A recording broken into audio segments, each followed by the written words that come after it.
Is my voice audible? Just give me impression. Okay, Sarvesh. सो कल तक हमने क्या क्या देखा है, एक देखते हैं. कल तक हमारा सॉर्टिंग हुआ था, ठीक है. तो सॉर्टिंग में हमने अलग अलग मेथड्स वगैरह देखे थे. तो there was selection sort, insertion sort, bubble sort, merge sort, bucket sort था, क्विक सॉर्ट था. सो काफ़ी सारे हैं. तो एक जल्दी से मैं रिवाइज करवा देता हूँ कि क्या क्या था. मतलब रिवाइज नहीं कराऊंगा, क्वेश्चन से हम थोड़ा बहुत रिवाइज कर लेंगे. मैं कुछ कुछ क्वेश्चंस पूछूंगा, ठीक है. तो ओके, सिंपल क्वेश्चन पूछूंगा, इससे ज़्यादा नहीं है. Which algorithm is the fastest one due to by its time complexity?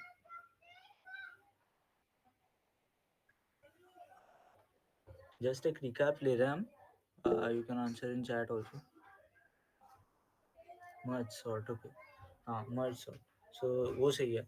अब quick sort and merge sort has similar complexities, लेकिन उसका ना एक की मैं बताना चाहूँगा कि there is something called pivot element. उसके अबाउट हम करते हैं कि डिस्ट्रीब्यूट करते हैं क्विक सॉर्ट में कि उससे लार्जर या उससे स्मॉलर है, तो फिर एरे को डिवाइड करते हैं क्विक सॉर्ट में about the one pivot element.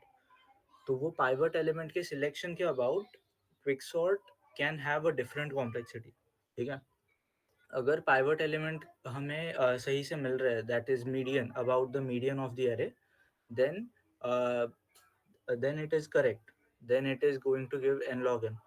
But if the pivot element is like the smallest element or the largest element, then it might give wrong. It might take a whole array into left side or whole array into right side and an empty array in the other side. So that's why fixed sort can have different complexities also. So ये एक की point है कि अगर किसी ने पूछा आपको इन प्लेसमेंट्स और anything, you can say that. Other than this, what you will tell about merge sort और quick sort के स्पेस कॉम्प्लेक्सिटीज के बारे में. What are the values? किसी को याद है तो बोलो.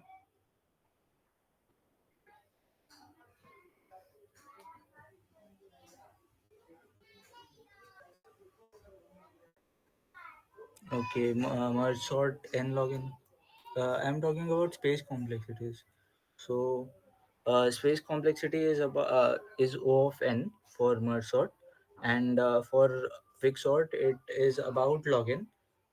मतलब असल में स्पेस तो लगती नहीं है. वी हैव पाइवट और उसके रिकर्सिव कॉल्स होते हैं, तो मोस्टली उसमें ही हो जाता है.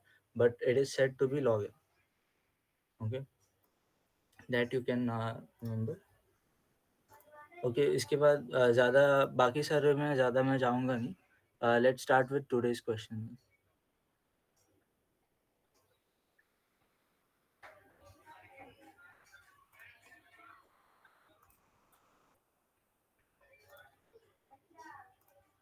Late me share.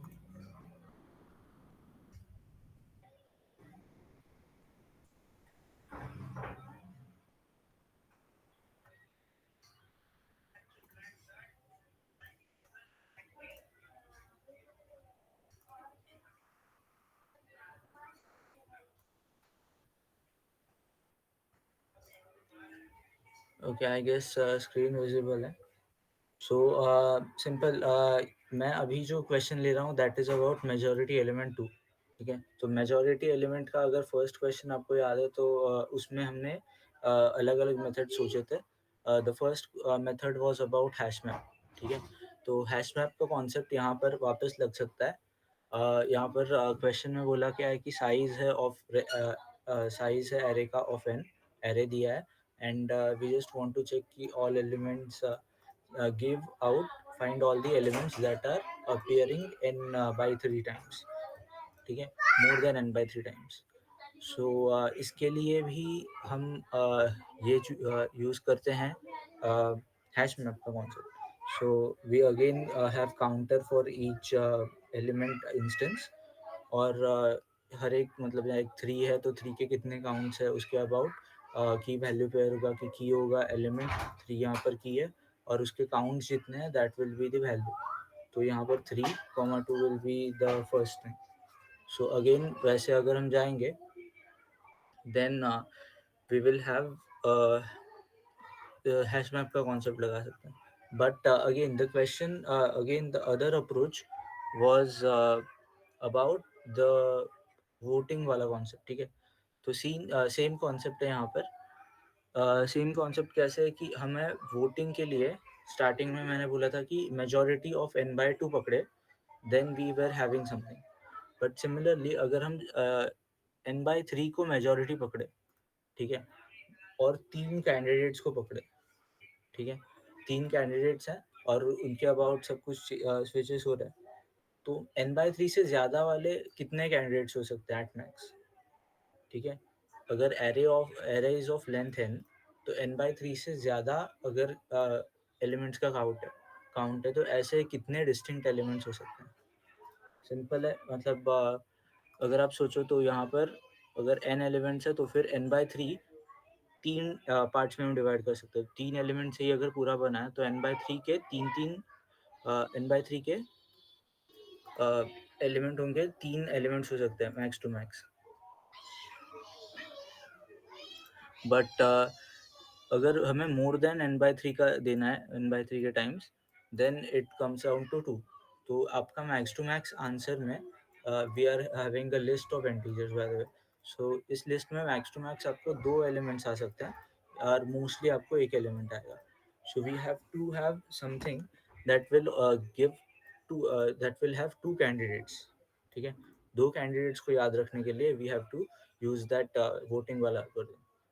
सो अगेन सेम एल्गोरिदम है. तो हमने यहाँ पर किया क्या कि एक ये इनिशियलाइजेशन है, we want to return this answer. फिर यहाँ पर n/3 को कंसिडर किया है के. ठीक है, काम यहाँ से शुरू होता है कि we are having a candidate and candidate 1, candidate 2 and count of these 2 candidates. So candidate 1 का काउंट है काउंट 1 एंड कैंडिडेट 2 का count 2. Now, we are going from to I equals 0 to the whole array traversal n तक जा रहा है.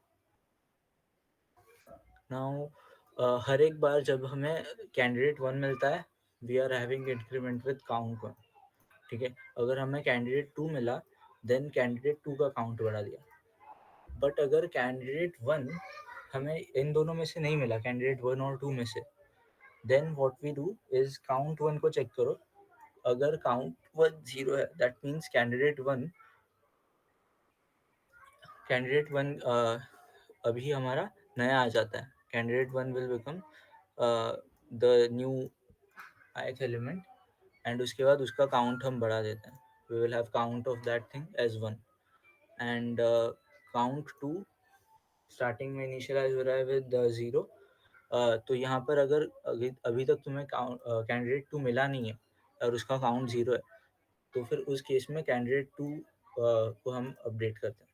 And if both, अगर दोनों में से कोई नहीं है और दोनों ही इनिशियलाइज हो चुके हैं पहले, ठीक है, कैंडिडेट 1 और कैंडिडेट 2 हमने पहले ही इनिशियलाइज कर दिया लेकिन दोनों में से कोई भी नहीं है अभी आई एलिमेंट, दैट मीन्स कि उन दोनों में से नहीं है तो उन दोनों की मेजॉरिटी जो भी थी पहले वोटिंग के अगर पर्सपेक्टिव से देखें देन वो मेजॉरिटी एक एक से कम हो जाती है.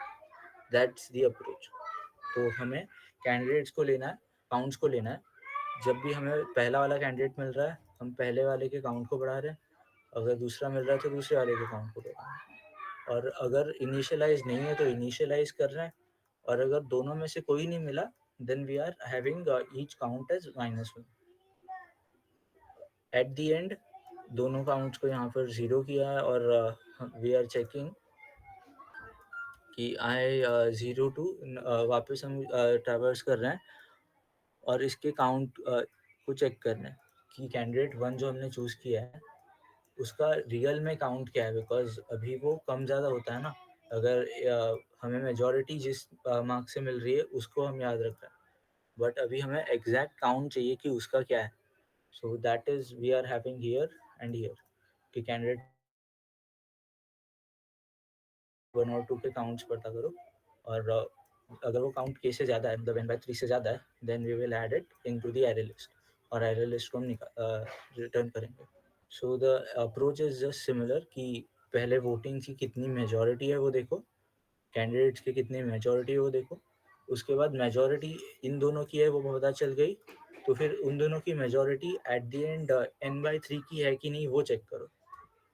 ऐसा भी हो सकता है ना कि एक की n/2 है और दूसरे की n/5 है, लेट्स से, तो इन दैट केस एक ही होना चाहिए answer, we can not have both the candidates, so that's the thing. So इसको अगर समझाओ तो लास्ट टाइम का ही कॉन्सेप्ट है, सो मैं ज़्यादा डीप नहीं जा रहा हूँ। इफ एनीबॉडी गेट्स इट, इस पर कोई डाउट है तो पूछो।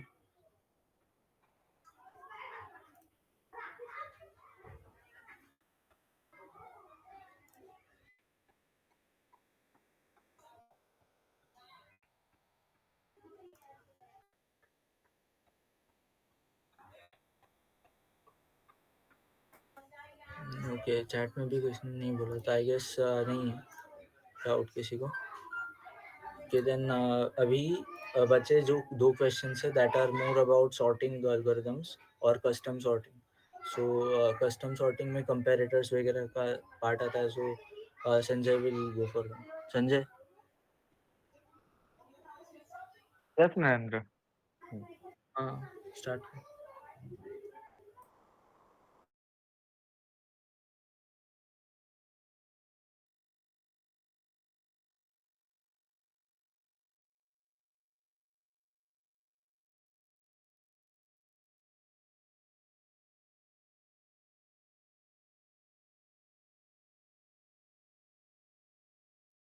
मेरा आवाज आ रहा है ना? हेलो। हाँ, ओके। देन इसके बाद सबसे जो सबसे पहला क्वेश्चन है, ये सेकंड क्वेश्चन मतलब ये होने के बाद वो है थर्ड मैक्सिमम का। और इसमें सॉर्टिंग और थोड़ा वेरिएबल्स का साथ खेलेंगे। एक्चुअल में ये क्वेश्चन जो है ना, एक्चुअल में ब्रूट फोर्स के थ्रू करेंगे तो ज़्यादा इजी रहता है और सिंपल भी रहता है और मोस्टली ऑप्टिमाइज भी रहता है। बट इसमें एक कॉन्सेप्ट है, जैसे कि लिंक लिस्ट वगैरह होता है, तो इसमें एक ट्री सेट करके एक डेटा स्ट्रक्चर है, वो हम कवर करने वाले हैं। ओके, इसके लिए क्वेश्चन लिया गया है जिसमें हम लोग ट्री सेट क्या होता है उसके बारे में करेंगे। ओके, तो थर्ड मैक्सिमम क्वेश्चन क्या कहता है, जब हमको एक एरे दिया रहेगा। ओके, एक एरे दिया रहेगा, जैसे कि एक एरे है 3 2 1, तो छोड़ के हम आगे बढ़ते हैं, इसको बड़ा एरे ले थोड़ा। जैसे कि ये दिया हुआ है 2 2 3 1। ठीक है, तो इसमें जो सबसे थर्ड लार्जेस्ट क्या रहेगा, जो सबसे थर्ड मैक्सिमम या थर्ड लार्जेस्ट नंबर रहेगा ना, उसको हमको रिटर्न करना है। ओके, तो पहले अप्रोच में क्या दिया गया है वो देख लेते हैं। पहले अप्रोच में क्या दिया गया है कि क्या कहते हैं, सॉर्ट कर दो पूरे एरे को डिसेंडिंग ऑर्डर के फॉर्म में। ठीक है, डिसेंडिंग ऑर्डर जैसे कि स्टार्टिंग स्टार्टिंग में सारे मैक्सिमम वैल्यू आ जाएंगी, या फिर असेंडिंग ऑर्डर के ऑर्डर में भी आप सॉर्ट कर सकते हो। लेकिन ये आपको बाद में ध्यान रखना पड़ेगा कि आपको थर्ड एलिमेंट लेना कहाँ से है, बस इसके ऊपर डिपेंड करता है। ठीक है, चाहे असेंडिंग में करो चाहे डिसेंडिंग में करो, तो आपको ध्यान रखना पड़ेगा सिर्फ कि कहाँ से आपको थर्ड एलिमेंट लेना है। उसके बाद क्या करना है अपने को, ट्रैवर्स करना है सॉर्टेड एरे में to find the third distinct maximum number. तो ये थर्ड डिस्टिंक्ट मैक्सिमम नंबर क्यों है, इसमें क्या कहते हैं ट्रिक है, मतलब एक तरह का इसको ट्रिकी बनाया गया करके इस तरह कि जो हमारा थर्ड वैल्यू होगा ना, वो डिस्टिंक्ट वैल्यू होनी चाहिए। जैसे कि अगर कोई नंबर है कि जैसे कि चलो ही क्वेश्चन में देख लेते हैं हम लोग, जैसे कि 2 2 1 2 2 3 1 दिया। ठीक है, जब इसको हम लोग सॉर्ट करेंगे तो ये क्या हो जाएगा, ये हो जाएगा 3 2 2 1 बरोबर। तो जो थर्ड नंबर रहेगा एलिमेंट इसमें, वो रहेगा 2, जो कि थर्ड लार्जेस्ट नहीं रहेगा, बिकॉज़ थर्ड लार्जेस्ट क्या वैल्यू है इसमें 1। तो इसलिए इसमें कहा गया है कि जो वैल्यू होगी ना, वो डिस्टिंक्ट होनी चाहिए, नहीं तो हमको क्या मिलेगा, रिपीटेड वाला ही वैल्यू मिलेगा। ओके, तो इसमें हमको ये एक चीज़ का ध्यान रखना है, डिस्टिंक्ट थर्ड डिस्टिंक्ट मैक्सिमम के ऊपर ध्यान रखना है। ओके, उसके बाद इसमें एक और कंडीशन हो सकती है जो कि यहाँ पे हमको साफ-साफ दिख रही है, जैसे कि इसमें थर्ड डिस्टिंक्ट जो वैल्यू है या एलिमेंट है वो पॉसिबल ही नहीं है, लिमिट ही नहीं है। ओके, 2 केस हो सकते हैं। 3 से कम होंगे एलिमेंट। ठीक है, और एक कंडीशन बनेगी जो equal to and greater than के ऊपर होगी। ठीक है, जो equal to and greater than होगी उसमें तो हम लोग डायरेक्टली क्या करके करेंगे कि डायरेक्टली हम लोग सॉर्ट करेंगे and then third distinct maximum number को ले लिया करेंगे। ओके। और अगर इसमें एक गिवन है, कंडीशन गिवन है कि अगर third maximum does not exist, if the third maximum does not exist return the maximum number. इसका मतलब क्या कि अगर इसकी जो वैल्यूज हैं, अगर समझ लो ऐसा भी हो सकता था कि लेंथ तो चलो 3 के ऊपर है, जैसे कि 1 1 1 1 2 दिया है, लेंथ 3 के ऊपर है, लेकिन डिस्टिंक्ट एलिमेंट कितने हैं, 2 ही है। उस केस में क्या करना है, और अगर लेंथ एक्चुअल लेंथ भी कम है, तो उस केस में क्या करना है, जो सबसे लार्जेस्ट वैल्यू रहेगी ना, उसको हमको रिटर्न कर देना है। ओके। तो हमको इसकी कंडीशन समझ में आई। पहला क्या, हमको थर्ड डिस्टिंक्ट मैक्सिमम नंबर या लार्जेस्ट नंबर रिटर्न करना है। ठीक है। और अगर वो पॉसिबल नहीं है, ठीक है, अगर वो एग्जिस्ट नहीं करती है, पॉसिबल नहीं है, तो हमको मैक्सिमम नंबर रिटर्न कर देना है। ठीक है। और इसमें क्या ट्रिक दिया गया है, मतलब इसमें क्या हमको ट्रिकी किया गया है कि डिस्टिंक्ट वैल्यू होनी चाहिए, वरना क्या कर देंगे हम लोग, वही रिपीटेड वैल्यू को रिटर्न कर देंगे तो वो हो जाएगा रॉन्ग। तो हमको इनकी यूनिकनेस के ऊपर भी ध्यान देना है। ठीक है? तो फर्स्ट अप्रोच में आप समझ गए ना कि क्या करना है अपने को, सॉर्ट करना है, देन उसको थर्ड डिस्टिंक्ट मैक्सिमम नंबर को उठाना है, देन उसको सॉर्ट दे देना है, अगर नहीं पॉसिबल है देन लार्जेस्ट नंबर को देना है। तो इसका सोल्यूशन किस तरह है, सोल्यूशन इस तरह है कुछ की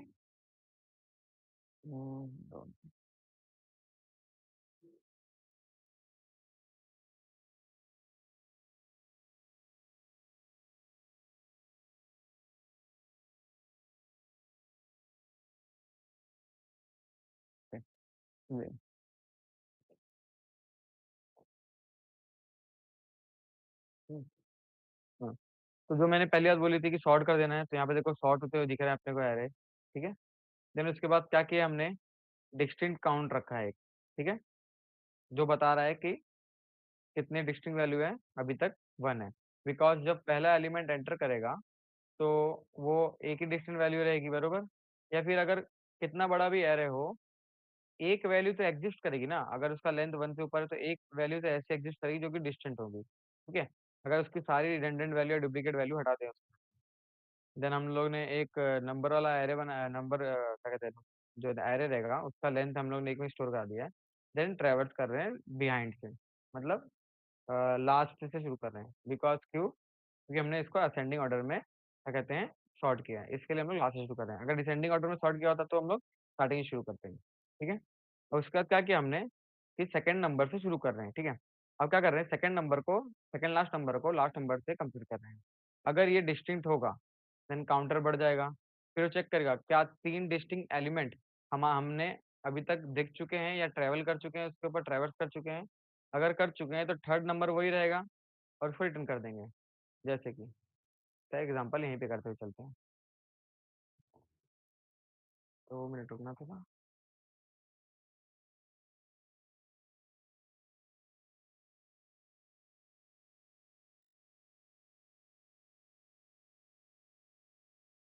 तो ये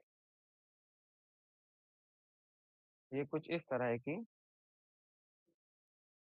मैं एक एरे बना के दिखाता हूँ आपको। जैसे कि ले लेता हूँ मैं 1 2 4 4 6 7 7 8। ठीक है। तो इसमें आप देख सकते हो सबसे बड़ी थर्ड लार्जेस्ट वैल्यू कौन सी है, 6। ठीक है। और अगर देखा जाए तो यहाँ से थर्ड पोजीशन में कौन सी वैल्यू थर्ड पे पड़ी है, 7, जो कि हमारा आंसर नहीं है। हमारा आंसर क्या है, 6, बिकॉज हमको डिस्टिंक्ट वैल्यू को लेना है। तो हम क्या करेंगे, सबसे पहले एक पॉइंटर को इनिशियलाइज करेंगे यहाँ पे, जो कि रहेगा आई, और एक पॉइंटर रहेगा हमारा ये। ठीक है। वो कलर में चेंज कर लेते हैं थोड़ा सा।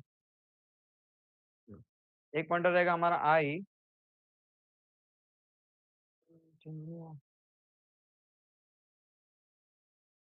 एक पॉइंटर रहेगा आई, जो क्या रहेगा, कंपैरिजन के लिए रहेगा, तो हर वक्त अपने आगे वाले को कंपेयर करता रहेगा। ठीक।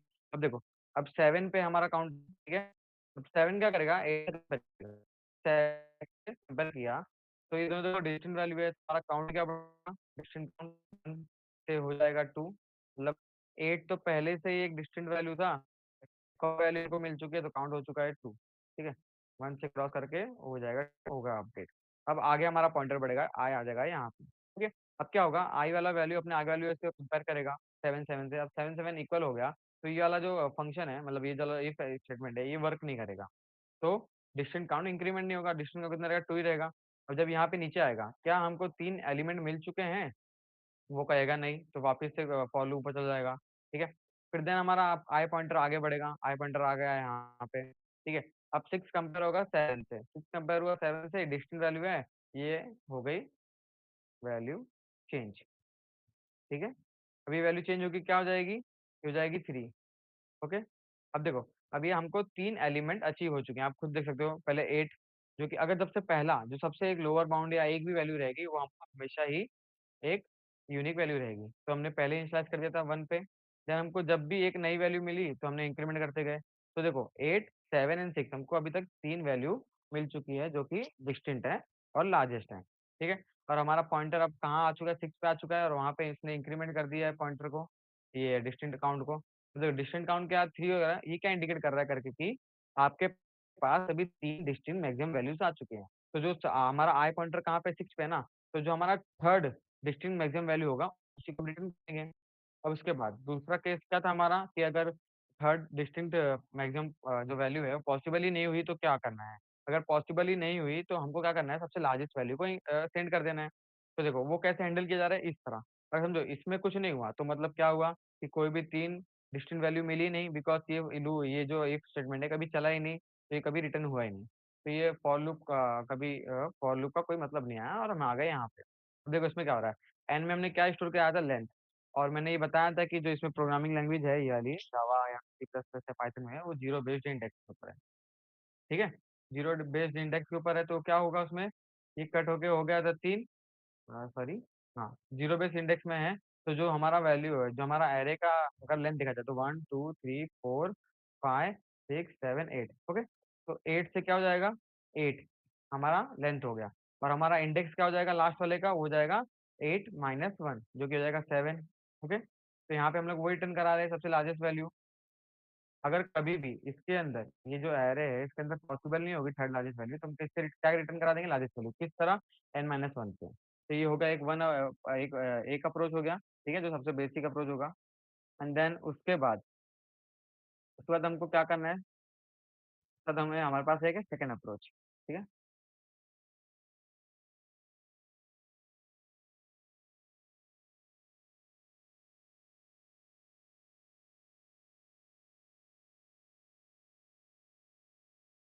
सेकंड अप्रोच है हमारे पास हैश मैप। क्या है? Hash map. अब हैश मैप तो आपको पहले ही बताया गया था कि कैसे हैश मैप काम होता है। हम क्या करेंगे, एक टेबल डिफाइन करेंगे सबसे पहले, ठीक है? सॉरी, ओके ओके, सॉरी, ये दूसरा है। हाँ, तो एक है ट्री सेट। अब ट्री सेट क्या होता है? ट्री सेट कुछ बाइनरी ट्री की तरह होता है, जैसे कि जो सबसे, इसमें भी 2 तरीके के होते हैं, एक होता है मीन टाइप का ट्री ट्री सेट, एक होता है मैक्स टाइप का ट्री सेट। और अगर हमको उसको अगर डिफाइन करना है, तो इसके जो ये ब्रैकेट्स है ना, उसके अंदर हम लोग कुछ तो लिखते हैं, जिससे वो मीन और मैक्स में कन्वर्ट हो जाता है। और जो स्टार्टिंग में रहता है ना, जो स्टार्टिंग में रहता है, मतलब जो एक एक्चुअल जेनेरिक टाइप का डिक्लेरेशन होता है, वो एक्चुअल में मीन का होता है, जिसमें सबसे जो मीन वैल्यू होगी सबसे ऊपर होगी, और जो सबसे मैक्स वैल्यू होगी सबसे नीचे होगी, ओके? तब क्या होगा, जो ट्री का नोड रहेगा ना, उसमें कुछ तो ऊपर सबसे पहले जो एलिमेंट रहेगा, जैसे कि एलिमेंट मैं ई लिख देता हूँ, ई1, इसमें सबसे मिनिमम वैल्यू रहेगी। फिर कुछ तो ऐसा रहता है उसके अंदर ट्री सेट टाइप का स्ट्रक्चर, जिसके अंदर वो वैल्यूज को स्टोर करता रहता है ट्री सेट की तरह, ठीक है? और उसमें एलिमेंट ई2 होगा, कुछ एलिमेंट ई3 होगा, एलिमेंट ई4 रहेगा, और ये डिक्रीजिंग ऑर्डर में रहेंगे। इसमें सबसे ऊपर वाली वैल्यू में सबसे छोटा, फिर देन उससे उससे बड़ा, देन उससे बड़ा, ऐसे कर करके कुछ तो स्ट्रक्चर होता है। तो एक ये ओवरव्यू देना चाहता था मैं कि एक्चुअल में ट्री स्ट्रक्चर अंदर होता किस तरह का है, तो क्या-क्या स्टोर करता है, ठीक है? तो ये आपको समझ में आ गया ना कि ट्री स्ट्रक्चर होता कैसे है?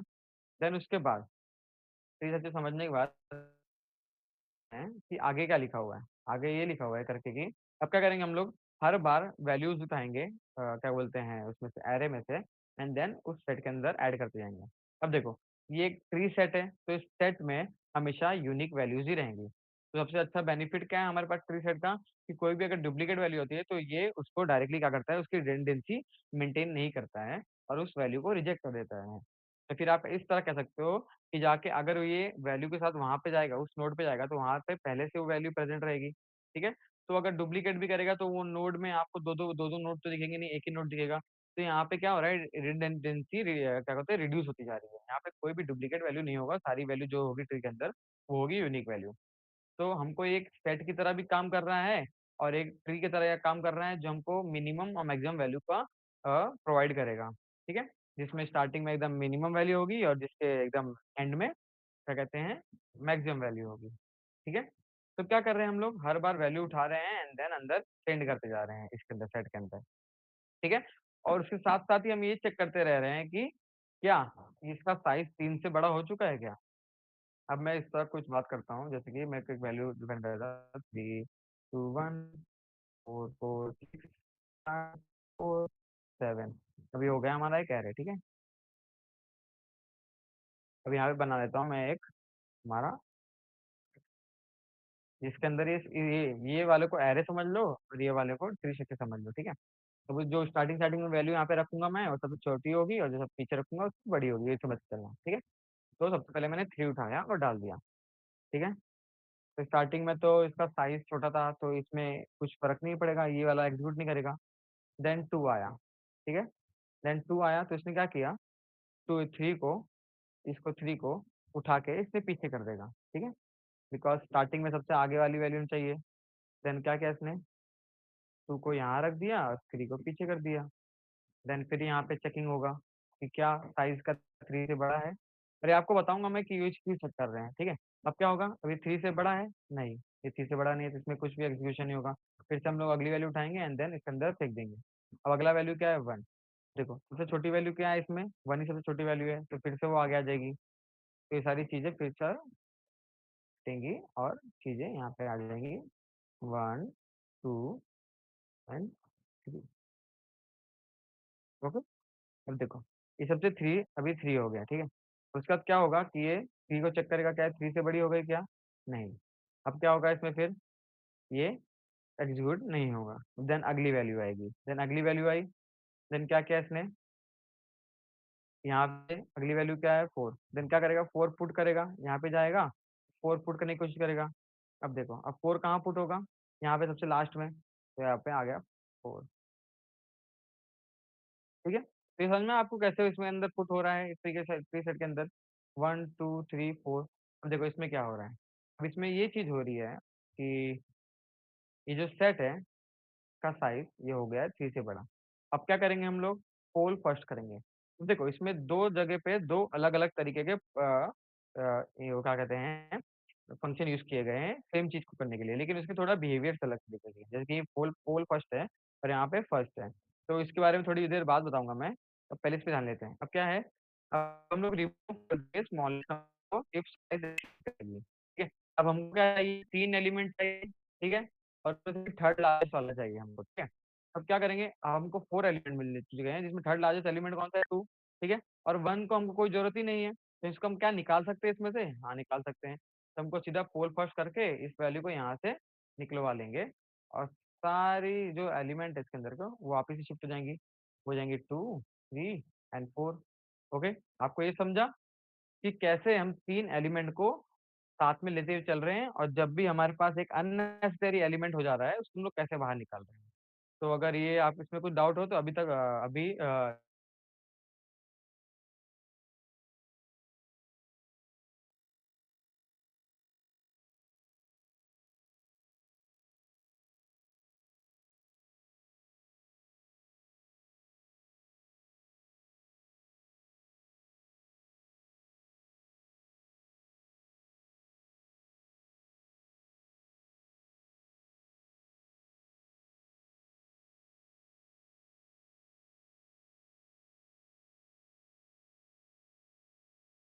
ओके, तो किसी को डाउट तो नहीं है अभी लग रहा है फिर?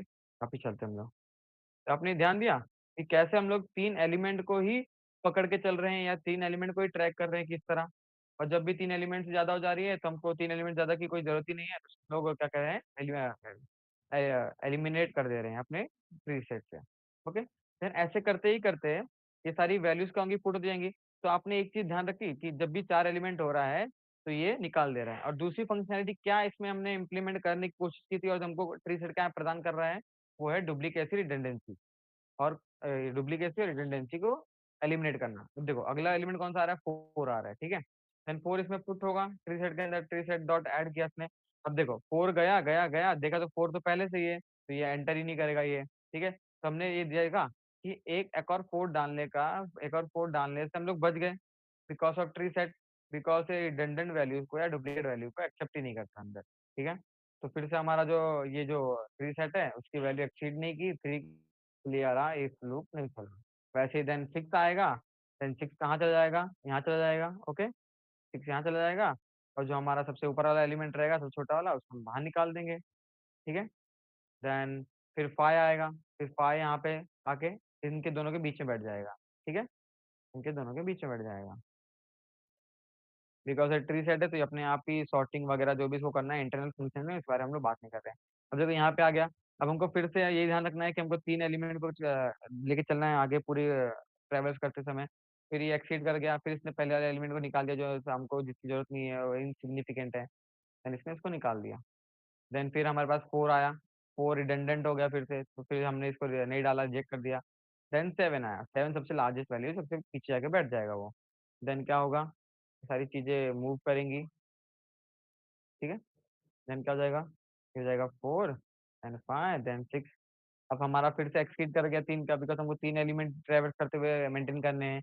चौथा एलिमेंट हमको चाहिए नहीं जो इनसिग्निफिकेंट होगा, मोस्ट इनसिग्निफिकेंट होगा, तो हम लोग फिर निकाल देंगे।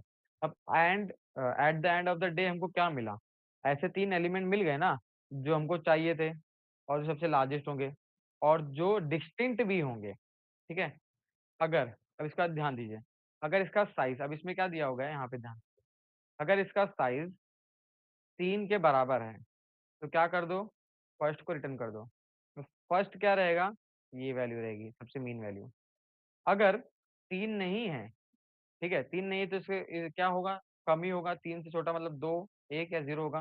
तो क्या कर दो? लार्जेस्ट वैल्यू को रिटर्न कर दो। लार्जेस्ट वैल्यू क्या होगी? लास्ट वैल्यू होगी। लास्ट वैल्यू क्या होगी? लार्जेस्ट वैल्यू होगी, लास्ट लार्ज वैल्यू क्या होगी? लास्ट होगी, लास्ट वैल्यू लार्ज होगी, ठीक है? ऐसा ध्यान सोच के रखना अभी। जो लास्ट वैल्यू होगी वो लार्जेस्ट होगी, जो लार्जेस्ट वैल्यू होगी वो लास्ट में होगी, ठीक है? अभी कब पॉसिबल जैसे कि हम लोग एक एग्जांपल ले लेते हैं जैसे 2 टू 1 का। अब देखो 2 टू 1 और 1 डाल देते हैं, ठीक है? और जब ट्री साइड में 2 जाएगा तो 2 में रहेगा। जब ट्री साइड में 2 जाएगा तो ये रिजेक्ट हो जाएगा। जब ट्री साइड में 1 जाएगा तो ये 1 आ जाएगा। जब ट्री साइड में 1 जाएगा तो रिजेक्ट हो जाएगा। तो हमारा ट्री साइड क्या रह रहा है? 1 और 2 रह रहा है। इसी प्रिंसिपल पे ये वर्क कर रहा है, ठीक है? इसके लिए मैंने फटाफट बता दिया। अब देखो इसका साइज़ क्या है? इसका साइज़ 3 से कम है, तो हमको क्या कहा गया था कि अगर 3 से थर्ड लार्जेस्ट वैल्यू पॉसिबल नहीं है तो सबसे लार्जेस्ट होगी ना, अगर थर्ड लार्जेस्ट पॉसिबल नहीं है तो सबसे लार्जेस्ट होगी उसको रिटर्न करना है। तो ये वाला जो फंक्शन हम यहाँ पे इवैल्यूएट कर रहे हैं ना, एक्सप्रेशन जो है सेट डॉट लास्ट वो इसको रिटर्न कर देगा, ठीक है? 2 को। तो हमारा सैटिस्फाई कर दिया इसने फिर से कंडीशन, अगर थर्ड पॉसिबल नहीं है तो लार्जेस्ट वैल्यू, अगर पॉसिबल है थर्ड लार्जेस्ट वैल्यू, ठीक है? वही यहाँ से हो रहा है। सेट डॉट फर्स्ट अगर 3 साइज़ का है तो फर्स्ट एलिमेंट को दे दो, अगर नहीं है तो लास्ट एलिमेंट को दे दो, जो कि ये 2 रहेगा, अगर फर्स्ट एलिमेंट ज़्यादा कंडीशन है तो ये 5 रहेगा। तो आप सभी को समझा है कि कैसे हो रहा है ये? हुँ? अगर कुछ भी डाउट है अभी भी प्रीसेट के ऊपर तो हम लोग फिर से एक बार देख लेंगे, अगर नहीं है तो येस या नो कुछ तो रिप्लाई करो फटाफट, फिर हम लोग आगे बढ़ते हैं, ठीक है?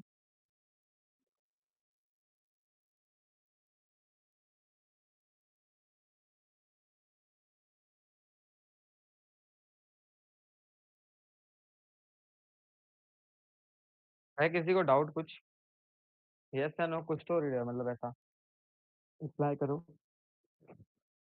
ओके, ओके, यस आ गया कि कोई डाउट नहीं है। ओके। तो आपने एक नया डेटा स्ट्रक्चर सीखा आज, तो एक सजेशन रहेगा कि जाके लीड कोड पे टैग्स वगैरह रहते हैं, तो उसमें ट्री सेट वगैरह डाल के क्वेश्चंस देंगे, उनको ये क्वेश्चन है, मेन क्वेश्चन है नहीं क्वेश्चन ना, इसके बिहेवियर के अकॉर्डिंग देंगे वो क्योंकि, तो उसके बिहेवियर को इम्प्लीमेंट करोगे तो आपको थोड़ा और प्रैक्टिस हो जाएगा डेटा स्ट्रक्चर के साथ, ठीक है? हाँ, और लास्ट में मैंने क्या कहा था कि इस बारे में बताऊँगा मैं कि क्या होता है ये। अब देखो जो पोल फर्स्ट है ना, वो ऐसा फंक्शन है अगर अगर तुम्हारे ट्री सेट के अंदर वैल्यू नहीं रहेगी ना, तो ये एक क्या कहते हैं एक्सेप्शन थ्रो करेगा कि नो सच एलिमेंट करके। और जो ये है ना डॉट फर्स्ट है ये फंक्शन है ना, ये नल रिटर्न करता है, अगर वैल्यू नहीं रहेगी। अब देखो यहाँ पे कि जब भी साइज़ 3 के ऊपर जा रहा है तभी हम लोग इसको कॉल कर रहे हैं, बरोबर? बरोबर है? तभी कॉल कर रहे हैं हम लोग इसको। तो क्या हो रहा है मतलब एलिमेंट्स तो प्रेज़ेंट ही हैं। तो हम इसको यूज़ कर सकते हैं। और ये फंक्शन क्या करता है एक्चुअल में, ये एक्चुअल में रिमूव कर देता है एलिमेंट को वहाँ से। जैसे हम लोग स्टैक लेते हैं, वहाँ से हम लोग को कर देते हैं ना, पॉप कर देते हैं, तो ये रिमूव करता है। लेकिन जो ये फर्स्ट है, ये फर्स्ट फंक्शन है ना, वो पॉप नहीं करता, वो सिर्फ पीक करता है वैल्यू को, रिट्रीव करता है कि क्या वैल्यू है वहाँ पे। तो ये क्या करता है, रिट्रीव करता है वैल्यू को, और अगर वैल्यू प्रेज़ेंट नहीं है कोई भी, तो ये क्या सिर्फ नल रिटर्न करेगा। और ये क्या है, ये एक्स थ्रो कर देगा, और इसका बिहेवियर क्या है, ये रिमूव कर देता है वहाँ से वैल्यू। उस आप देखो, इसके बाद जो थर्ड थर्ड वाला हमारा जो है ना, थर्ड वाला जो हमारा सॉल्यूशन है, वो कुछ पहले अलग दे रहा है, जहाँ पे हम लोग सॉर्ट वगैरह कर रहे थे, बरोबर? सॉर्ट वगैरह कर रहे थे। अब देखो, अब सॉर्ट वगैरह कर रहे हैं, तो वहाँ पे कुछ n log n करके कुछ क्या कहते हैं, कॉम्प्लेक्सिटी लगेगी, बरोबर? लेकिन जो हमारा थर्ड वाला क्या कहते हैं, वो है सॉल्यूशन है, वो n वाले log n का n log n के सॉल्यूशन को रिड्यूस करके n पे ले आता है। तो देखो, फ्री सेट में हमको एक्स्ट्रा डेटा से यूज़ करा था, मतलब वहाँ पे हमको स्पेस लग रही थी कुछ ना कुछ, ठीक है? बट अगर देखा जाए तो वो जो स्पेस है वो हर एक के लिए कांस्टेंट है, तो हम उसको O ऑफ 1 भी मान सकते हैं, ठीक है? लेकिन जो हमारा थर्ड सॉल्यूशन है ना, वो कुछ इस तरह है कि वहाँ पे हमको कोई एक्स्ट्रा डेटा स्ट्रक्चर की ज़रूरत नहीं पड़ रही है, और जो हमारी कॉम्प्लेक्सिटी है, वो n पे भी रह रही है, बिकॉज़ हम वहाँ पे कुछ सॉर्ट भी नहीं कर रहे हैं। हम वहाँ पे क्या कर रहे हैं, सिर्फ़ 3 वेरिएबल को लेके चल रहे हैं, ठीक है? क्या कर रहे हैं, सिर्फ़ 3 वेरिएबल को लेके चल रहे हैं, जिसमें एक वेरिएबल रहेगा जो मोस्ट मैक्सिमम होगा, मतलब सबसे जो मैक्सिमम वैल्यू उसको ट्रैक करेगा, मेंटेन करेगा, और फिर एक सेकंड मैक्सिमम वैल्यू को मेंटेन करेगा, एंड एक थर्ड मैक्सिमम वैल्यू को मेंटेन करेगा, ओके? और जब हम लोग ट्रैवल करेंगे उसके थ्रू, जब हम लोग ट्रैवल करेंगे एरे के थ्रू, तो हर बार उसकी अगर वैल्यू कुछ भी वैल्यू को मिल रही है, तो उसके अकॉर्डिंग हम उसको अपडेट करते जाएँगे आगे, ठीक है? तो हम थोड़ा सॉल्यूशन देख लेते हैं कि किस तरह है वो। सो क्या कर रहे हैं हम लोग यहाँ पे? यहाँ पे देखो, एक फर्स्ट, एक सेकंड, एक थर्ड वैल्यू को मेंटेन कर रहे हैं, ठीक है? अब नम को लेंगे, स्टार्टिंग में उसको हमने नल डिफाइन कर दिया, बिकॉज़ कोई भी नंबर अगर हम लोग यहाँ पे डालते हैं, तो यहाँ पे हमको एक क्या कहते हैं, डिफेक्ट हो सकता है, या तो फिर कुछ प्रॉब्लम हो सकती है। क्योंकि अगर हमने यहाँ पे कोई एक वैल्यू सेट कर दी है, तो मेबी वो प्रेज़ेंट हो सकती है नम के अंदर, इसके लिए हम लोगों ने स्टार्टिंग में नल छोड़ दिया है। तो स्टार्टिंग में तो कोई भी वैल्यू इसके बराबर नहीं रहेगी। हम क्या करेंगे, सबसे पहली वैल्यू को हम लोग क्या कर देंगे, सबसे पहले स्टार्टिंग में फर्स्ट को इम्प्लीमेंट कर देंगे, देन जो उसके उससे बड़ी अगर वैल्यू मिलेगी, तो जो फर्स्ट पे वैल्यू पड़ी रहेगी, उसको हम लोग शिफ्ट करेंगे आगे की तरफ। इसका मैं एग्ज़ाम्पल ही दिखा देता हूँ आपको, जैसे कि 3, 2, 1, 7, 6, 5, ठीक है? क्या होगा, स्टार्टिंग में जो फर्स्ट है ना, स्टार्टिंग में जो फर्स्ट रहेगा, जैसे कि मैं यहाँ पे फर्स्ट लिखता हूँ, यहाँ पे सेकंड लिखता हूँ, देन यहाँ पे थर्ड लिखता हूँ, ठीक है? अब स्टार्टिंग में क्या होगा कि थर्ड हमारा जाके बैठ जाएगा यहाँ पे, ठीक है?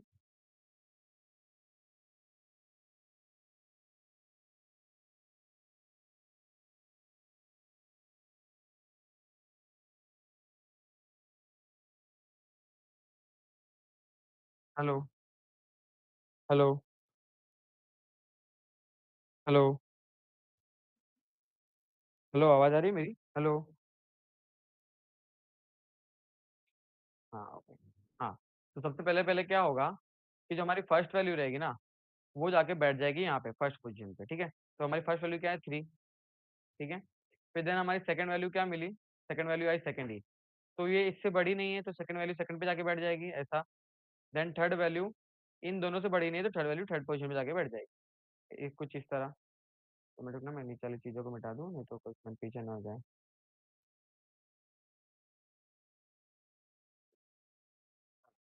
अब आया 7, देखो 7 कंपैरिज़न होगा, यहाँ से शुरू होगा ऊपर से। तो देखो 7 क्या है, सबसे लार्जेस्ट वैल्यू है, तो क्या होगा, ये 3, ये हो जाएगा 7 यहाँ पे, और 3 जंप होकर हो जाएगा नीचे 3, और ये जंप होके हो जाएगा 2। फर्स्ट वैल्यू जो थी 1, वैल्यू जो थी 1, वो हो गई एलिमिनेट, बिकॉज़ हमको उसकी कोई ज़रूरत नहीं, बिकॉज़ हमको सिर्फ 3 सबसे मैक्सिमम वैल्यू को मेंटेन करना है। देन आ गया 6, अब 6 इससे कंपैरिज़न होगा, इससे नहीं हुआ, बराबर बड़ा नहीं हुआ, छोटा है, तो यहाँ पे आया। तो देखो 6 इससे बड़ा है, तो क्या होगा, ये कट होके क्या हो जाएगा, 6 हो जाएगा, और ये वैल्यू यहाँ जंप होके नीचे आ जाएगी 3। अब 2 भी एलिमिनेट हो गया, 2 भी एलिमिनेट हो गया, 1 भी एलिमिनेट हो गया। अब आया 5, 5 ऊपर से कंपैरिज़न होगा, 5 इससे बड़ा नहीं है, इससे बड़ा नहीं है, इससे बड़ा है। तो ये कट होगा, और ये चला जाएगा 5 यहाँ पे, और ये हो जाएगा एलिमिनेट। तो देखा आपने कितनी आसान तरीकों से हमने सिर्फ़ एक 3 वेरिएबल को मेंटेन करके, जो कि हर एक सॉल्यूशन के लिए कांस्टेंट रहेगा, तो यहाँ पे O ऑफ 1 का भी हम लोगों ने ध्यान रख लिया स्पेस कॉम्प्लेक्सिटी में, और टाइम कॉम्प्लेक्सिटी में O ऑफ n को भी ध्यान रख लिया। तो ये सबसे ऑप्टिमाइज़ है। इसमें स्पेस भी कांस्टेंट लग रही है, टाइम भी कांस्टेंट लग रहा है। ठीक है? तो कुछ इस तरह का सॉल्यूशन है जहाँ पे हम सिर्फ 3 वेरिएबल को मेंटेन कर रहे हैं, और जब भी कोई बड़ा वेरिएबल में अगर कोई किससे बड़ा है तो उसको हम लोग वहाँ पे सेट कर रहे हैं, और दूसरी वाली वैल्यू को हम लोग शिफ्ट कर दे रहे हैं नीचे की तरफ। तो ये तीनों क्या कहते हैं, थर्ड मैक्सिमम नंबर के 3 सॉल्यूशन थे, जहाँ पे हमको 3 अप्रोचेज़ बताई, जो कि एक था पहले कि सॉर्ट करके पीछे से चेक करना, देन ट्री की मदद लिया हमने, फिर एक लीनियर स्कैन लिया। ठीक है? और इस कॉम्प्लेक्सिटी की बात करना है तो कॉम्प्लेक्सिटी भी यहाँ पे दी गई है कि सॉर्टिंग में डिसीजन में आ रहा है, सिंपली हम लोग क्या करें, but less efficient due to sorting, efficient and handle duplicate easily with minimal memory space। यहाँ पे इसकी कॉम्प्लेक्सिटी वगैरह भी दी गई है। ठीक है? तो यहाँ पे आप चेक कर सकते हो कि किस कॉम्प्लेक्सिटी है। इसका जो मेजॉरिटी एलिमेंट क्वेश्चन था वो पहले ही कवर हो चुका है। ठीक है? लास्ट क्वेश्चन है जो कि है लार्जेस्ट नंबर। ओके, इसके बाद हमारा ये हो जाएगा क्वेश्चन। तो भी देख लेते हैं।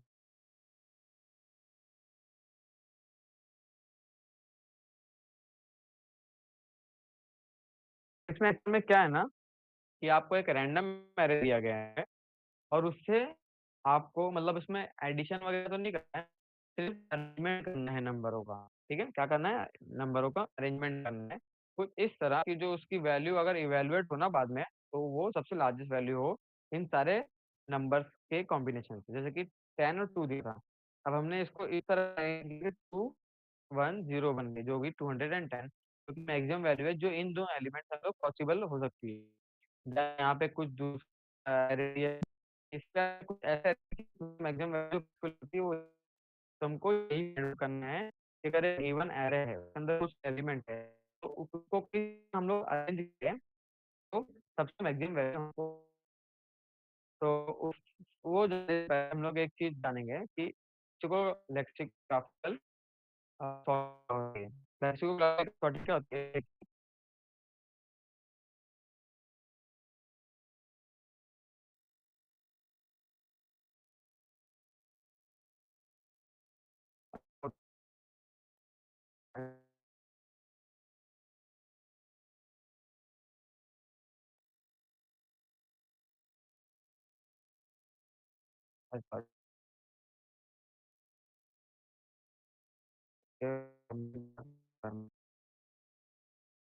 ठीक है? एक्चुअल में क्या होता है, ये अरेंजमेंट होता है। अरेंजमेंट कैसा होता है? ये वैल्यू के थ्रू। जैसे कि अगर हमारे पास ए है, तो एरे में ए सबसे आगे आएगा, और बी है तो बी सबसे आगे आएगा, सी, डी, देन ई, देन एफ। ठीक है? तो कुछ इस तरह है ये, जो अल्फाबेटिकल ऑर्डर है उसके हिसाब से वो अरेंजमेंट होता है। जैसे कि यहाँ पे अब अगर हम लोग इसको नॉर्मल सॉर्ट करेंगे तो उसमें क्या वैल्यू बनेगी, जैसे कि 1 पहले आएगा, 2 पहले बाद में आएगा, फिर देन 4 आएगा, फिर 10 आएगा, देन 22 आएगा। लेकिन लेक्सिकोग्राफिकल में कैसे होगा कि 1 पहले आएगा, देन 10 पहले आएगा, फिर उसके बाद 2 आएगा, देन 22 आएगा, देन 4 आएगा। ठीक है? ये होती है लेक्सिकोग्राफिकल सॉर्टिंग। उसमें क्या होता है, जो कि स्टार्टिंग की वैल्यू होती है ना, स्टार्टिंग का लेटर जो एसकाई वैल्यू में सबसे आगे होगा ना, तो वो सबसे आगे एरे में भी होगा। जैसे कि 1, अब जो भी 1 होगा, 1, देन 1 0, देन 1 1 1 1 2 1 3, ये सब वैल्यूज किसके आगे आएंगी? 2 के आगे आएंगी, 3 के आगे आएंगी, 22 के आगे आएंगी, 24 के आगे आएंगी, 33 के आगे आएंगी। तो सारी वैल्यू जिनका फर्स्ट लेटर 1 होगा, वो सारी वैल्यू इन सब 2 3 सबसे वाले आगे आएगी। तो आप इसको समझ रहे हो कि जो फर्स्ट लेटर होगा ना, उससे कंपैरिजन शुरू होता है। इसमें कोई भी मैथमेटिकल कंपैरिजन नहीं होता। ये एक्चुअल में लेटर्स के अकॉर्डिंग कंपैरिजन होता है कि फर्स्ट लेटर क्या है, सेकंड लेटर क्या है, थर्ड लेटर क्या है, उसके अकॉर्डिंग। और ये थर्ड लेटर फर्स्ट लेटर किसके अकॉर्डिंग है, ये एसकाई वैल्यूज होती है कुछ तो। ठीक है? इसका एसकाई वैल्यू इसका एसकाई वैल्यू से कंपैरिजन होगा, देन ये आगे जाएगा, फिर देन 1 0। अब देखो इसमें जो फर्स्ट लेटर है वो फर्स्ट लेटर से कंपैरिजन होगा। अब जो इसका फर्स्ट लेटर 1 है वो 2 से बड़ा है, तो ये आगे आ जाएगा। ठीक है? इसमें देखा जाए तो इसमें लोअर वैल्यू क्या हो जाएगी, ये हो जाएगी, और जो 2 हो जाएगा वो हो जाएगी अपर वैल्यू, मतलब हाईएस्ट वैल्यू हो जाएगी या लोएस्ट वैल्यू हो जाएगी। चाहे मैथमेटिक्स में 2 छोटा होता है 10 से, बट लेक्सिकोग्राफिकल में क्या होता है 1 0 10 छोटा होता है 2 से। आप कुछ समझ रहे हो? ये एक्चुअल में लेटर वाइज़ देखा जाता है। मतलब क्या कहते हैं, लेटर वाइज़ देखा जाता है, एसआई वैल्यू के वाइज़ देखा जाता है। ठीक है? तो यहाँ पे एक छोटा-मोटा व्यू तो आपको आ गया होगा कि हम इसमें लेक्सिकोग्राफिकल क्या होता है। इसमें अगर कोई डाउट है तो कमेंट सेक्शन में फटाफट मैसेज करो। अगर नहीं है तो देन थम्स अप करके आगे बढ़ते हैं हम लोग।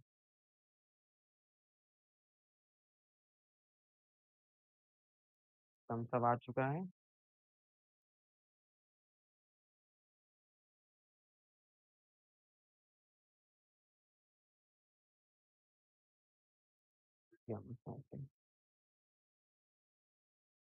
ओके, चलते हैं कुछ इसके सॉल्यूशन की तरफ।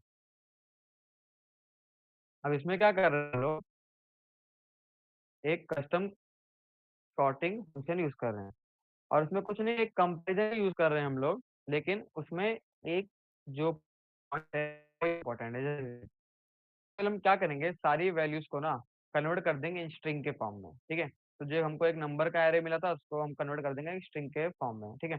और उसमें हम फंक्शन यूज़ कर रहे हैं, जैसे कि एक स्ट्रिंग है, string dot value of, string dot value of convert कर देगी स्ट्रिंग में, जैसे कि 10 है ना, वैल्यू 10 है, ऐसे उसको कन्वर्ट कर देगी स्ट्रिंग के फॉर्म में, जो कि इस तरह हो जाएगी फिर, ठीक है? कुछ इस तरह। तो ये फंक्शन ज़्यादा कुछ नहीं, यही कर रहा है। उसके बाद क्या हो रहा है कि अरे से हम कुछ सॉर्ट कर रहे हैं और इस तरह सॉर्ट कर रहे हैं, जो कॉम्बिनेशन छोटा होगा ना, जो कॉम्बिनेशन छोटा होगा वो नीचे चल जाएगा, जो कॉम्बिनेशन बड़ा होगा तो वो ऊपर जाएगा। अब जैसे कि हम लोग कभी भी सॉर्ट करने के लिए कंपेयर करते हैं, जैसे कि अगर हमारे पास 3 और 5 है, तो हम क्या करेंगे, 3 को कंपेयर करेंगे 5 से। अब इसमें क्या हो रहा है, 3 और 5 में से 3 छोटा आ रहा है, तो 3 चल जाएगा आगे एंड देन उसके बाद आएगा 5। ठीक है? एरे के अंदर बात कर रहा हूँ मैं, अगर ये एक एरे है तो इस तरह होगा। अगर हमारे पास 5 और 9 होगा, ठीक है? तो छोटा ये है, तो ये आगे हो जाएगा एरे में और ये हो जाएगा पीछे, ठीक है? हमारे पास 7 और 2 है, तो ये हो जाएगा छोटा, तो ये चल जाएगा पीछे और ये चल जाएगा आगे, तो 2 एंड 7 एरे हो जाएगा, ऐसा कुछ, ठीक है? अब इसमें क्या हो रहा है, हम लोग को क्या-क्या कॉम्बिनेशन बनाने हैं ना, तो उस कॉम्बिनेशन को कैसे लेक्सिकोग्राफिकली हम लोग हैंडल करेंगे, उसका ध्यान देते हैं। अब इसमें क्या हो रहा है, जैसे कि हमारे पास 2 नंबर हैं, ठीक है? समझ लो हमारे पास 5 और 9 है। तो हम क्या कर रहे हैं, ये तो पहले के स्ट्रिंग के फॉर्म में है, तो हम क्या करेंगे, इसको कॉन्कैटिनेट कर देंगे, जैसे 5 और 9 और एक कॉन्कैटिनेशन बनाएँगे कि 9 और 5। अब देखो, इन दोनों में से जो भी बड़ा नंबर रहेगा ना, उस तरह अरेंजमेंट होगी एलिमेंट्स की अरे के अंदर, जैसे कि 5 और 9 है। 5 और 9 छोटा है 9 और 5 से, तब क्या होना चाहिए, 5 इस अरे में, एक स्ट्रिंग की अरे में 5 आगे होगा या 9 आगे होगा, वो डिसाइड होगा कंप्यूटर, ठीक है? 5 और 9 को हमने इस तरह पहले 5 और 9 को क्या कॉन्कैटिनेट किया, देन 9 और 5 को कॉन्कैटिनेट किया। अब इन दोनों में से जो बड़ा वैल्यू आएगा ना, उसमें क्या होगा कि बड़ा वैल्यू है वो चलेगी पीछे, जो सॉरी बड़ी वैल्यू हो जाएगी जो आ जाएगी आगे एंड जो छोटी वैल्यू हो जाएगी पीछे, ठीक है? तो ज़्यादा कुछ दिमाग में लगाओ तो इस तरह से करो कि जो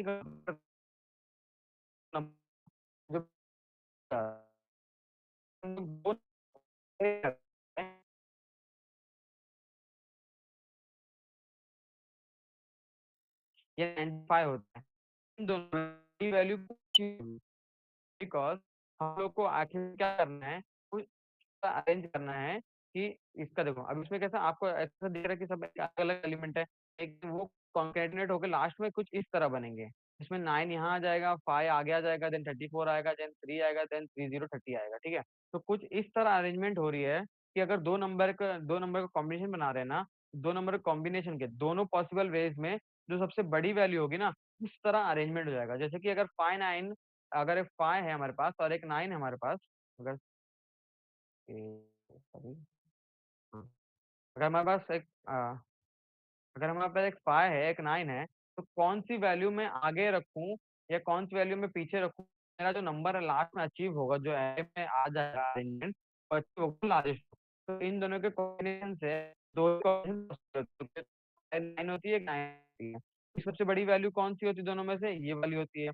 तो हमारा जो एरे बनेगा, उसमें 9 आगे की तरफ होगा एंड देन 5 पीछे की तरफ होगा। तो यही है कुछ जो एक कस्टम सॉर्टिंग की तरह काम करेगा इसमें, जिसमें लेटर्स का कॉम्बिनेशन देखो बी प्लस ए कॉन्कैटिनेशन ही हो रहा है स्ट्रिंग्स का और यहाँ पे भी देखो कॉन्कैटिनेशन ही हो रहा है स्ट्रिंग्स का, ठीक है? और जो कॉम्बिनेशन हमारा बड़ा रहेगा, उस हिसाब से अरेंजमेंट होगी। अब जो कॉम्बिनेशन हमारा बड़ा रहेगा, उसकी वैल्यू जिस जो कॉम्बिनेशन में हमारा बड़ा रहेगा वैल्यू उसके हिसाब से जो बड़ी वैल्यू रहेगी वो आगे की तरफ चली जाएगी, एंड देन जो छोटी वैल्यू रहेगी वो पीछे की तरफ चली जाएगी, ठीक है? अब यहाँ पे देखो ये चीज़ हैंडल हो गई कि कैसे हमको चीज़ें अरेंजमेंट करनी है। बस ये चीज़ पे ध्यान देना कि कॉन्कैटिनेशन हो रहा है दोनों कॉम्बिनेशन का, दोनों कॉम्बिनेशन कॉन्कैटिनेट करके बनाए जा रहे हैं एंड देन उनको कंपेयर किया जा रहा है, उसके अकॉर्डिंग एलिमेंट्स आगे और पीछे रखे जा रहे हैं, ठीक है? उसके बाद एक चीज़ और पॉसिबल हो सकती है, जैसे कि अगर आपके अरे के अंदर सारी वैल्यू 0, 0, 0, 0 हो गई, तो इनका सबसे लार्जेस्ट कॉम्बिनेशन क्या होगा? 0 ही होगा, बरोबर? लेकिन जब हम लोग ये फंक्शन चलाएँगे ना, तो इसमें क्या हो जाएगा कि 0, 0, 0, 0, 0 हम ये वैल्यू रिटर्न कर देंगे गलती से, अगर हमने इस पे ध्यान नहीं दिया तो। तो ये वैल्यू रिटर्न कर देंगे जो कि हो जाएगा एक मतलब एक एक्चुअल में डिफेक्ट हो या हमारे प्रॉब्लम में फॉल्ट है, बरोबर? फॉल्ट की तरह दिखेगा, ठीक है? बिकॉज़ 0 को अगर 1 बार लिखो या 4 बार लिखो, वो बात एक ही होती है। तो यहाँ पे हम लोग वही देखने वाले हैं, ठीक है? अब देखो मैंने कहा था कि 2 कॉम्बिनेशन हम लोग ट्राई करेंगे देन जो बड़ी वैल्यू होगी वो आगे चली जाएगी, ठीक है? उस तरह से बड़ी वैल्यू आगे चली जाएगी एंड छोटी वैल्यू रहेगी वो पीछे अरेंज हो जाएगी, ठीक है? तो इसमें अगर सबसे बड़ी वैल्यू 0 है तो मतलब आप पीछे वाली वैल्यू भी 0 होगी बिकॉज़ सबसे बड़ी वैल्यू रहेगी वो सबसे आगे रहेगी, छोटी वैल्यू रहेगी पीछे रहेगी। तो इस तरह अगर सबसे बड़ा वैल्यू ही आपका 0 है तो मतलब आगे की वैल्यूज़ भी 0 होंगी, वही चेक किया जा रहा है edge cases. If largest number is 0 then return 0 because largest number 0 है तो बाकी सब भी 0 होंगे। तो सिर्फ़ अगर हम लोग 1 ज़ीरो भी भेजते हैं तो हमारा काम हो जाएगा, बरोबर? अगर 1 ज़ीरो भी हम लोग भेजते हैं तो हमारा काम हो जाएगा।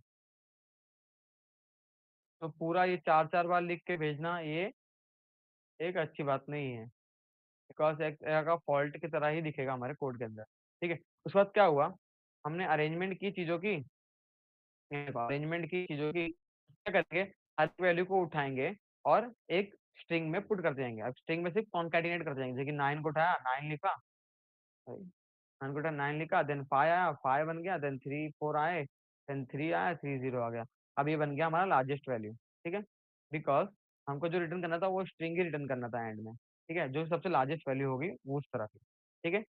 लेकिन हमने स्टार्टिंग में आपको बताया था कि जो स्ट्रिंग होता है वो इम्यूटेबल होता है बिकॉज़ उसमें अगर कोई भी हम लोग वैल्यू चेंज करते हैं तो वो चेंज नहीं होती है। मतलब क्या होता है एक नई स्ट्रिंग जनरेट होती है मतलब एक नए मेमोरी में नई स्ट्रिंग जनरेट होगी और हमारा जो वेरिएबल है अब उसको पॉइंट करने लगेगा। तो इसमें क्या हो रहा है बार-बार मेमोरी का एलोकेशन हो रहा है, बार-बार न्यू-न्यू स्ट्रिंग जनरेट हो रही है तो क्या होता है इसमें टाइम कॉम्प्लेक्सिटी ज़्यादा बढ़ जाती है और स्पेस कॉम्प्लेक्सिटी बढ़ जाती है। तो अगर आपके स्ट्रिंग के अंदर आप ज़्यादा उसमें फ्रीक्वेंसी में उसको क्या कहते हैं अपडेट या डिलीट फ्रीक्वेंटली डिलीट अपडेट कर रहे हैं, तो हमने सजेस्ट किया था कि स्ट्रिंग बिल्डर को यूज़ करना। तो हमने यहाँ पे वही चीज़ यूज़ की स्ट्रिंग बिल्डर। अब स्ट्रिंग बिल्डर में हमने एक वैल्यू दे दी है मतलब एक नाम दे दिया लार्जेस्ट नंबर एंड देन उसको इंस्टाइज कर दिया स्ट्रिंग बिल्डर ऑब्जेक्ट क्लास से, ठीक है? अब लार्जेस्ट नंबर क्या हो गया एक ऑब्जेक्ट हो चुका है स्ट्रिंग बिल्डर क्लास का। अब क्या कर रहे हैं जो हमने अरे बिल्ड किया था ना कंपैरिज़न करते-करते ये वाले सॉर्ट वाले कंपैरिज़न करते-करते ये अरे बिल्ड किया था।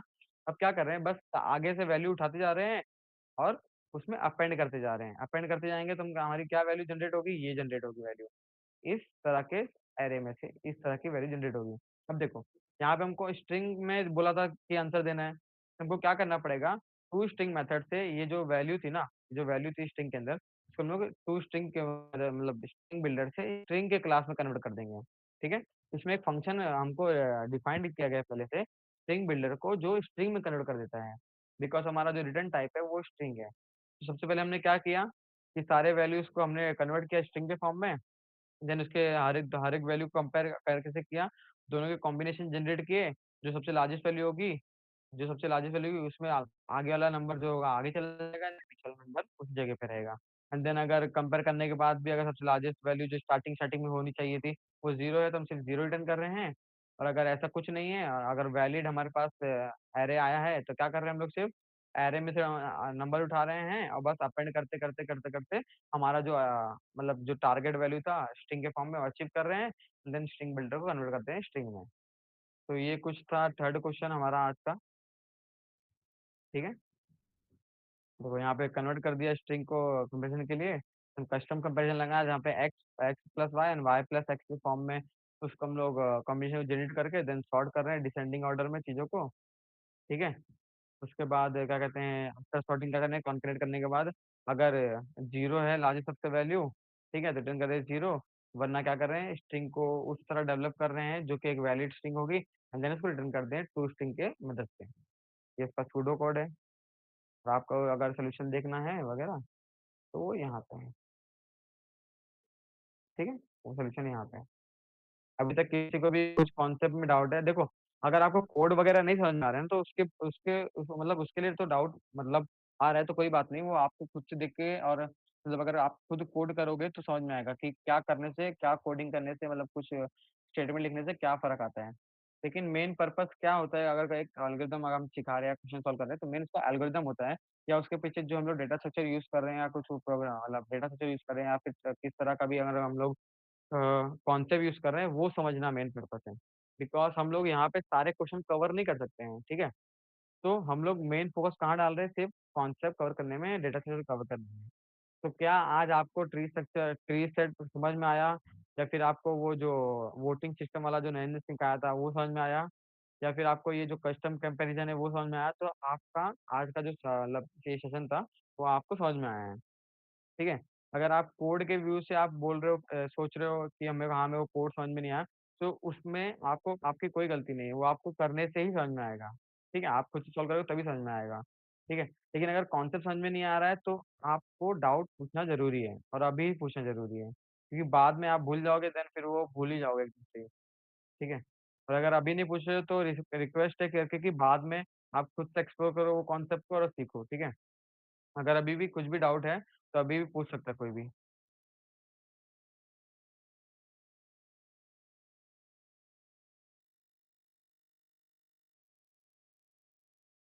अगर नहीं है तो थम्स अप दे दो।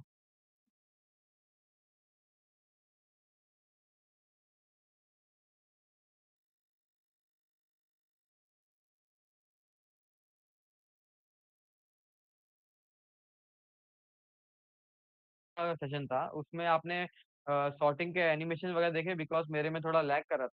तो वो डीएसए बडी का मैंने और वो जो मर्ज सॉर्ट का एक और था करके है अर्थ हैकर अर्थ करके कुछ तो था। उसमें आपने जाके एनिमेशन समझा और अगर आपको कोई भी सॉर्टिंग में अगर प्रॉब्लम है, तो वो अभी हम डिस्कस कर सकते हैं अगर आपको सीखना है तो। ओके, तो मतलब किसको भी डाउट नहीं है। ओके, तो आप खुद भी एक्सप्लोर करना चीज़ों को और उसके एनिमेशन देखोगे तो ज़्यादा समझ में आएगा किसी के भी एल्गोरिदम पढ़ने से अच्छा। एनिमेशन एक बार मतलब एक काम करना कि एल्गोरिदम पढ़ लेना एंड देन वो डीएसए बडी पे जाके वहाँ पे हमने लिंक दे दिया 6 वाले डेव के डॉक्यूमेंट में, वहाँ से जाना, वहाँ पे उसको रैंडमली जनरेट करके देन उसको कंपेयर स्पीड के अकॉर्डिंग आप लोग प्ले करना, देन एनिमेशन देखना एंड देन और उसके बाद हाँ, एक और बात वहाँ पे नीचे ना लेफ्ट कॉर्नर पे एंड राइट राइट कॉर्नर पे बॉटम स्वैप्स एंड कंपैरिज़न दिया गया है। उससे आप ये देख सकते हो कि क्यों ये ज़्यादा एफ़िशिएंट और ज़्यादा फ़ास्ट है और दूसरा जो हमारा करके मतलब जो सॉर्टिंग एल्गोरिदम है वो क्यों इतना मतलब स्लो है। तो वहाँ पे एक अच्छी चीज़ दी गई है उस वेबसाइट में डीएसए बडी में कि आपको कंपैरिज़न वगैरह भी दिखता है। उसके नीचे आपको कोड वगैरह भी है देन बी बगल में उसके क्या कहते हैं वो भी है क्या बोलते हैं उसका एल्गोरिथम भी है। तो सॉर्टिंग वगैरह देख लेना बिकॉज़ सॉर्टिंग में कैसा ज़्यादा डीपली क्वेश्चन नहीं आता लेकिन उसकी वर्किंग प्रिंसिपल उसके कॉम्प्लेक्सिटीज़ वगैरह आपको ध्यान रहनी चाहिए। और रही बात सर्चिंग की, सर्चिंग में तो बाइनरी सर्च आपको सिखाया गया 5th डे पे कि कैसे हम लोग अरेज़ को 2 पार्ट में डिवाइड करते हैं देन उसमें से सर्च किया जाता है। और बाइनरी सर्च में सबसे मेन पार्ट होता है कि आपका अरे जो है वो सॉर्टेड फॉर्म में होता है। फिर देन हमने पढ़ा करके कि अरे में ट्रैवल कैसा किया जाता है, फॉर ईच लूप कब यूज़ किया जाता है, फॉर लूप कब यूज़ किया जाता है। फॉर ईच लूप इसलिए अगर हमको इंडेक्स से कोई मतलब नहीं है, अगर आइटम से मतलब है तो आइटम को हम लोग लेते जाएँगे और यूज़ करते जाएँगे। अगर इंडेक्स से मतलब है देन फॉर लूप लगाएँगे। एंड देन हमने ये देखा करके कि स्ट्रिंग में कैसे कैर ऐड से हम लोग रिट्रीव करते हैं वैल्यूज़ को मतलब अगर कोई इंडेक्स में कैसी है। देन हमने ट्री स्ट्रक्चर के बारे में समझा, ट्री सेट के बारे में समझा आज, देन हैश टेबल देखा, हैश सेट देखा। तो आज तक ऐरे और स्ट्रिंग को लेके भी चीज़ें मतलब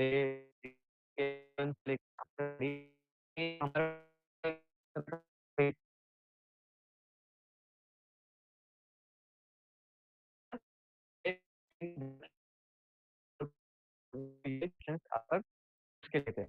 जो आने वाले सेशन थे कल से, वो कैसे रहेंगे थोड़े इंटरेस्टिंग टाइप रहेंगे, थोड़े एल्गोरिदम बेस्ड रहेंगे, थोड़े नए-नए कॉन्सेप्ट्स रहेंगे उसमें, तो उसमें थोड़ा आपको और अच्छे ध्यान देना रहेगा। और एक और सजेशन है करके कि मैंने स्टार्टिंग से भी दिया था कि जब भी आप एक ल मतलब सेशन में आते हो ना, उसके पहले तीनों क्वेश्चन देख के आने का और उसके ऊपर कुछ ना कुछ अप्रोच सोच के आने का। अगर उसमें अगर कुछ कोई अगर मतलब आपको अगर उसमें गलत आता है, तो हम लोग लास्ट में सेशन में हम लोग उसको डिस्कस भी कर सकते हैं। तो प्लीज़ अगर कभी भी आते हो ना लेक्चर में वगैरह, तो आप वो 3 क्वेश्चन देख के आया करो। या फिर आपको खुद से भी अगर आगे और कुछ क्वेश्चन देखना है, तो आप भी देख सकते हो, ठीक है? तो आज के लिए इतना ही, ठीक है? तो बाय-बाय।